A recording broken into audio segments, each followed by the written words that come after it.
Zipho Sikhakhane is a sought-after global speaker, thought leader, writer, and business strategist. She also serves on several boards and has a Master of Business Administration from Stanford University in the United States. A lifetime entrepreneur and angel investor, she also founded EMZ Advisory, a management consulting firm operating since 2015, enabling leaders and businesses to unleash their growth potential.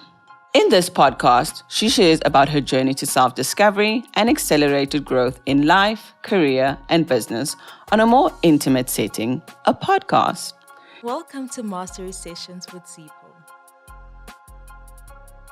So let's talk about different ways of practicing mindfulness, because it's definitely a tool that helps in becoming more and more grounded as an individual.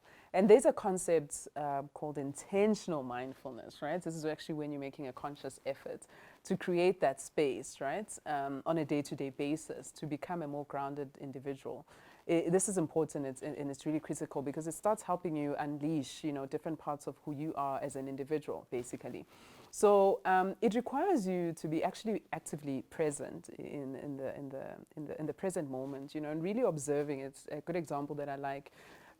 Is it's as if you're watching a movie, right? Sitting with popcorn, and you're just watching a movie. So you're actually not necessarily a participant in all the things that are happening around you, but if anything, you're sort of at a distance, and you're actually observing as the things are happening to the being that you are, right? When you observing yourself as a being, and actually instead of saying these things are happening to me, no, things are actually happening.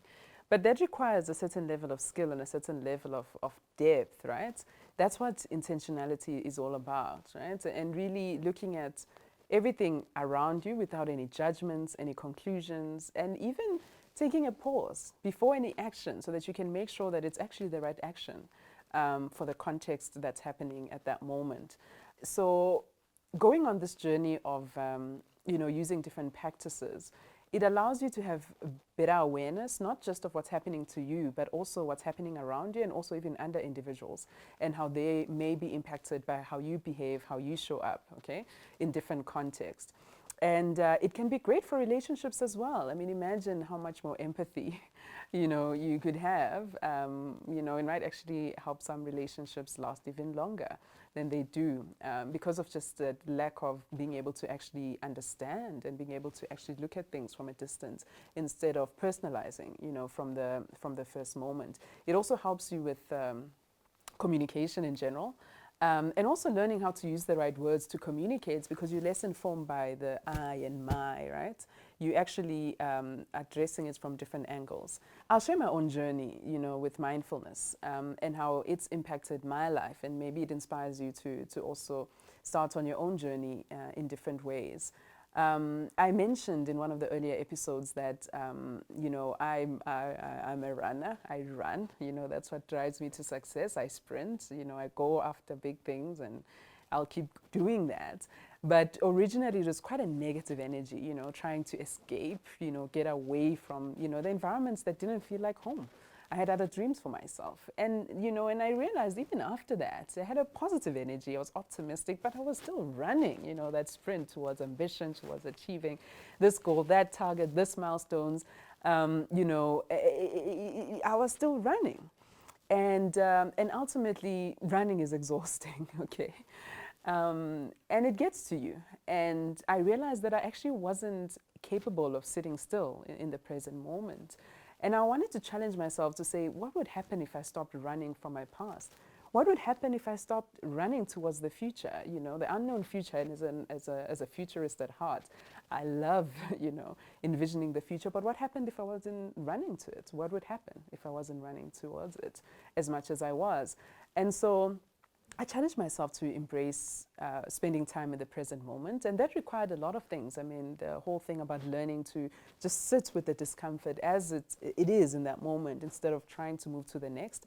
I mean, I've spent years on my journey with psychotherapy and in different stages of my life as an adult, and it's really helped me a lot in maybe confronting some of the demons that, one would be uncomfortable to sit with, and therefore you keep running.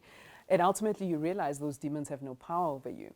You know, and you also start realizing that there's things that you cannot control, you know, no matter how much you try and so I learned to let them go.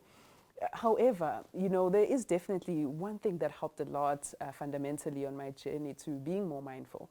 And I'll be honest, I mean, for someone like I mentioned, who was just, I felt like I was always running, I mean, just sitting still and learning to be in the present moment was something that was difficult for me. And I remember there was the era of Eat, Pray, Love, right? I mean, we all remember the moments Julia Roberts sold us the dream, you know, of traveling around the world, eating delicious food, you know, really, really falling in love, you know? And so I ultimately, I went for it.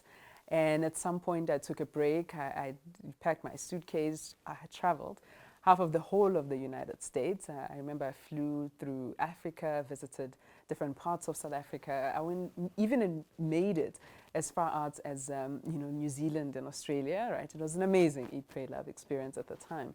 And I saw a lot, I grew a lot, I learned a lot. And through this period, you know, I mentioned to a couple of friends that I was interested in trying out meditation. And someone sent me a link saying, this, you know, this is free, why don't you go for it? So I pressed the button immediately. I mean, after watching Eat, Pray, Love, who wouldn't, right? But then two things happened, you know, as one, I remember I was sitting in a beach in Australia probably a week or so before the course I was going to start, and I'm busy reflecting here, and I'm like, okay, let me practice this meditation thing. I couldn't last for more than a few minutes without thinking I was going to lose my mind.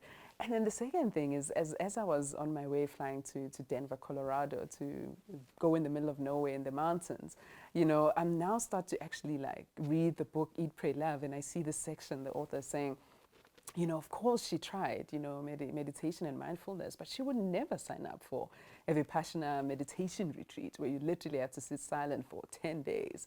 And I looked and I said, but that's exactly what I just signed up for. So it was too late to change my mind, and so I went for it. And I remember, you know, I arrived there, and it was an amazing, it was a growing experience, but it was scary in the beginning. I mean, 10 days sitting in silence, you meditating for about 10 hours a day for 10 days. You know, hardly any food, you know, on the diet, and no interaction with any human, right, throughout the period. And as I was sitting there, in the beginning, I remember it felt like prison, right? I mean, I thought it was probably the biggest form of prison that any human being can be part of.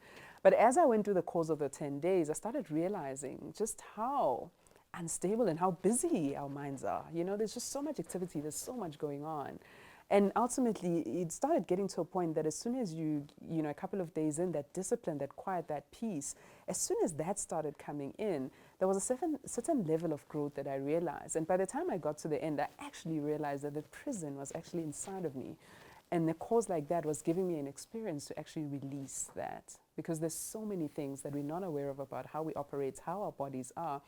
And I was able to understand myself more holistically. I mean, the experience was so transformative for me as an individual that I've been going back probably every year ever since. It's become one of my rituals to just find that space where I go for that Vipassana meditation retreats and I sit and something happens. There's always growth. There's always an opportunity just to declutter and create that space.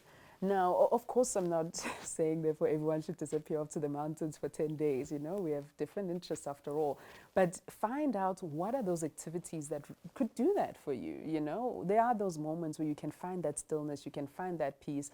I mean, look at sports people, for example. I mean, they find that peace and that quiet moment. You know, when they, I mean, imagine when you're like running and you're like sprinting, or when you're in the zone, there's something that gets you to that point where you can really just be present in what it is that you're actually doing. And you'll be surprised with the benefits. I mean, for me, my level of focus, my ability to stay sane, my ability to make decisions, my level of thoughts, the speed of thought, it's just way too many things that I didn't know I had before. As I grew in my ability to understand different parts of ourselves, more holistic as an individual, one of the things I've become really passionate about is, you know, this thing called the different centers of intelligence that the human body has, right? Any species that's alive, to be honest. It goes back to our primal survival instinct. I mean, we've got our gut, our heart, and head, you know, and all of them are key. If you look at any other species that's not human, it leverages all of these three. But, you know, us as humans, because of how we're operating in civilization, I mean, there's a lot more head, there's a lot more thinking than there is the heart, you know, which is your feeling center, and also the gut, which is more your instinct center. So you find that there's individuals who actually have really good strengths with their gut and their heart energy, but it's not very well developed or utilized, right? And it's important to learn how to leverage and use all of them. And there's a whole science behind all of them. But it's important to train yourself. I mean, I've been investing on this journey over and over the years to find ways to use these centers, to rely on them. Because ultimately, sometimes, you know, I need my brain so that I know my truth, right? I need my heart so that I can feel my truth. I need my gut so that I may process my truth as and when it's happening, you know, in that moment. And so for me to awaken all of this has really helped in improving my intuition, my insights, my creativity, and it's given me a lot of vital energy, which I find is really important, right? And sometimes this concept is actually referred to as a whole body yes, right? A whole body yes, when you can feel your whole body, all the intelligence centers aligning. And the concept is from the conscious leadership group. And when you're actually living in a way where you're doing activities that are more aligned with things that align with that yes, you feel happier. And you also know when the no is strong because it's toxic to your body, right? One of my dear friends and coaches in the United States, Natalie Domond, has actually some very interesting techniques that she and I have, you know, been playing with that have really helped me, you know, find different ways and even practice them with others that you can really find a way to listen to which one is the yes that comes and speaks from all of these centers. And so when you find yourself stuck, right, most of the time it's because you haven't been able to find a way to listen to those centers, but it requires you putting that extra effort to knowing this is my guts now speaking, this is my heart, this is now my mind is sensing that something is not okay in this space. And then you find different ways of actually leveraging it and dealing with it. And of course in the book I go in much more depth on what are some of the techniques that you can use to then obviously listen to what's happening, knowing that this is a message that's actually coming from my gut. Why is it coming up in the way that it is? And also what are some of the activities that I can use to actually unlock that? Same with your heart, same with your mind energy. It's possible, it's doable, and if anything, it makes you become a much more grounded human being.